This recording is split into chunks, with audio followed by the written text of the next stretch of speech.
Ashton Jeanty leads the superflex rookie dynasty rankings, as you'd expect, followed by Marion Hampton, Travis Hunter, T-Mac, Tirico McMillan, Cam Ward, first quarterback, Travion Henderson, home run hitter, ahead of Quinshon Judkins, Ohio State teammate, Emeka Egbuka, Jackson Dart, and then RJ Harvey, who goes into a great situation in Denver. And we're going to start off here with a little callback to our man Lawrence Jackson, who called the Travis Hunter trade a couple months ago at the Combine. I mean, I'm looking at Travis Hunter and thinking he goes there at 2. The only reason, Jay, I think it's plus 350, which has a little value.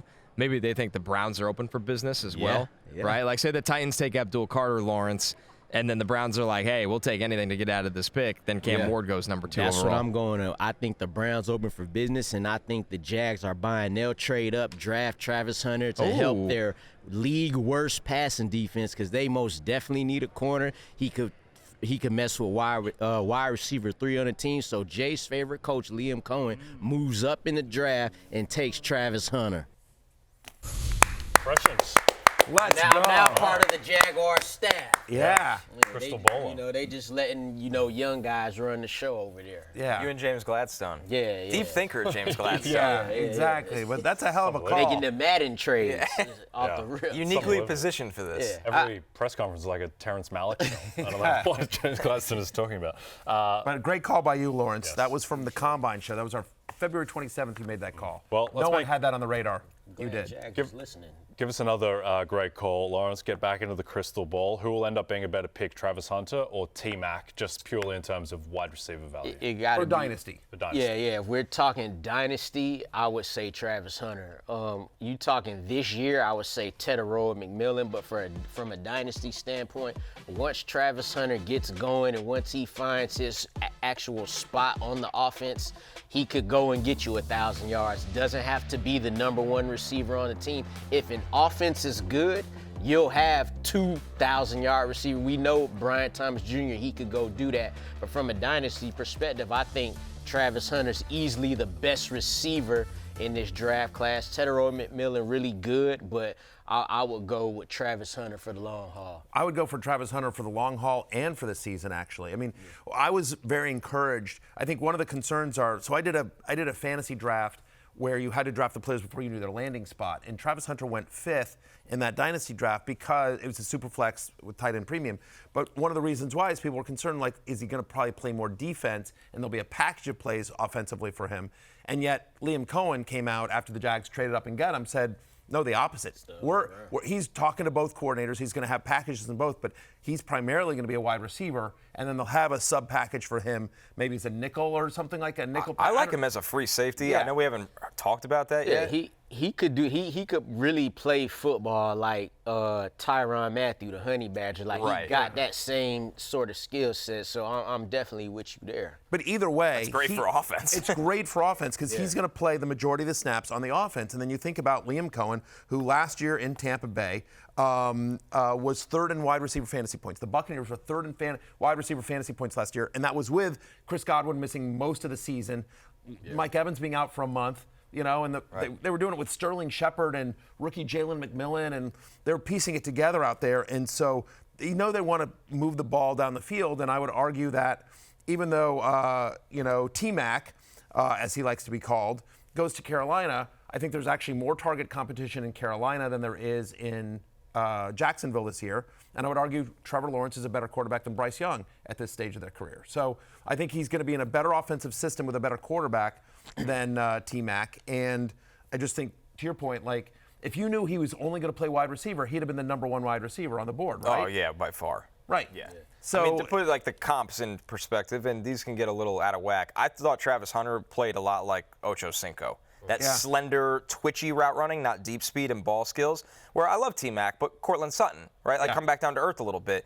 Travis Hunter, if he just focused on wide receiver, would have been a special wide receiver prospect. But because he plays on both sides of the ball, the pie gets diced up a little bit more. But in Jacksonville, in that offense, that's why I said that back in the comment, because I just thought it made football sense for that particular team. I mentioned their league worst pass defense. They also needed another wide receiver, so I'm like, why don't you get the guy who does both? And I just can't see them watching him at Colorado and how he gets the ball at the line of scrimmage and can just go to the house with it. So, Okay. yeah. Viewer question from Evan, watching on YouTube. Thank you for the question, Evan. Anyone, would you take Marvin Harrison, Travis Hunter, or Hampton in Dynasty? Matthew.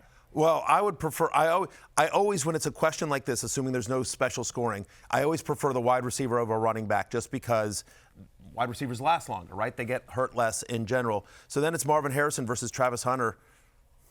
Boy, that's a tough one. I would think still I'm still take taking Marv. I know that's not popular. I know. But I'd still take Marv. I mean, he was special. Yeah, Lawrence and I, it's interesting. Lawrence and I, when we were at the Combine, we went to this party. We met somebody on the offensive staff of the Arizona Cardinals, and we were talking to them, and we asked about Marv. And the quote that came back to us was like, he was really good last year. We'll find out this year if he's great.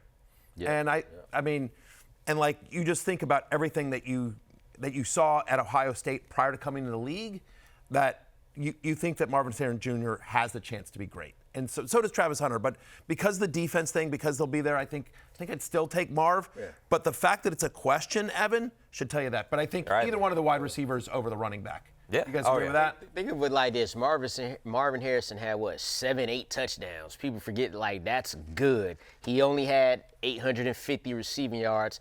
If he has 200-300 more receiving yards, then it's Change crazy. the narrative. We're talking about him completely different, So that's the separator. And again, it's one of those things that's sort of like we go back to like the C.J. Stroud, Bryce Young thing.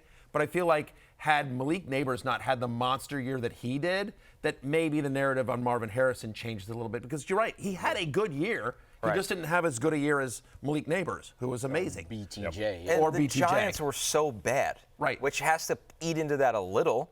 Like, Malik was awesome. We love Malik Neighbors. But, like, the Giants were... Because he was the only good thing. You'd be like, oh, yeah. Yeah, here's 14 targets as we're losing by 20 points. All right, well, speaking of C.J. Stroud and Ohio State alumni, Connor, Travion Henderson, Quinshon Judkins, who would you take long term? I would take Judkins. I just think the battering ram style fits the longevity of the NFL and Dynasty a little better. Travion's the bigger play threat, right? He's a better pass-catching back. Not that Judkins can't do that. Once again, go back to Ole Miss. They used him in the slot. They used him out wide. But, man, Judkins is going to be just an absolute pain for NFL defenders to try to tackle. Henderson, they had to limit his touches at Ohio State because of the foot injury that kind of lingered in the middle of his college career. With Judkins, I have zero health concerns. So this is really, really close. You're talking about my RB3 and RB4 in this draft, but I'd lean with Judkins. I think he's going to be a star in Stefanski's scheme. I completely agree with Judkins being a star in Stefanski's scheme. It's a great fit. I love the landing spot for Judkins. I have Travion Henderson one spot higher just because I feel like there's some long-term stability in that offense with Drake May. You think about Josh McDaniels. Again, that whole Vrabel, McDaniels, that coaching staff, there's a leash there, right? And so McDaniels has a history. Go back all the way back to James White. McDaniels has a history of using his running backs in the passing game and sort of the draft equity in terms of Henderson. They're going to use him.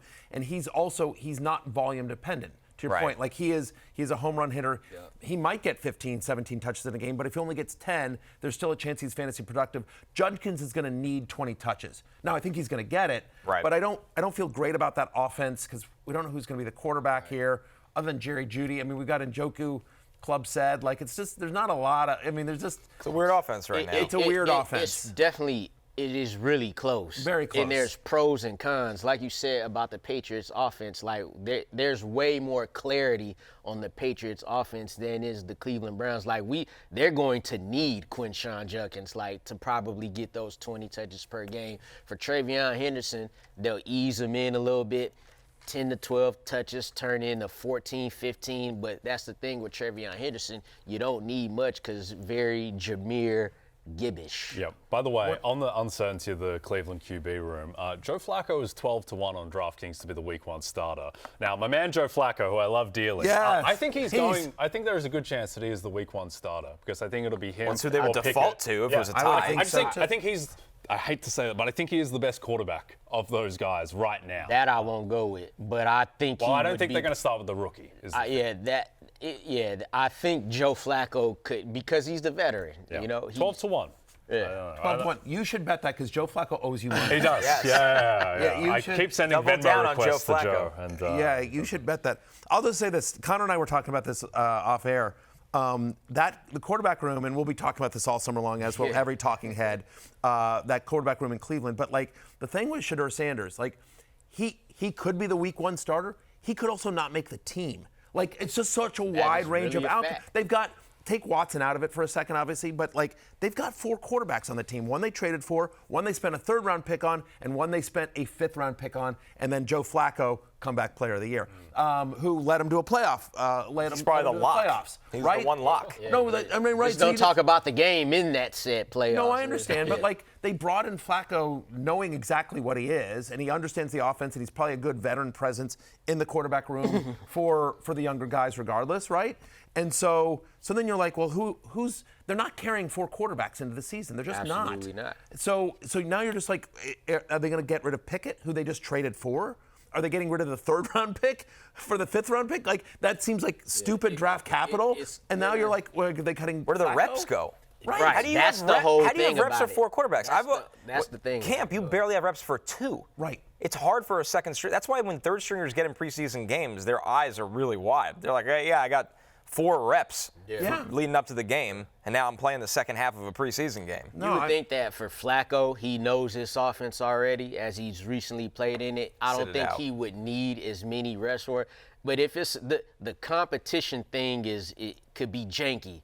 If it's like a real ass competition, I expect Shedeur to win. If it's a real competition where everybody get adequate reps somehow, some way, I think he will win it. But because Joe Flacco is the veteran, he's the one I could see starting week 1. Yeah, Hey, it's Matthew Berry from NBCSports.com and RotoWorld.com, and I want to thank you so much for watching whatever it is you just watched, or if nothing else, being too lazy to click out of the autoplay after this video started, after whatever it is you actually wanted to watch finished. But now that you're here, I'd like to take a moment here to ask you respectfully now, okay? I'm asking you respectfully to subscribe to the NFL on NBC YouTube channel. You'll get the latest RotoWorld fantasy news headlines, all sorts of great shows, including my own Fantasy Football Happy Hour. So go subscribe now. Again, I'm asking respectfully.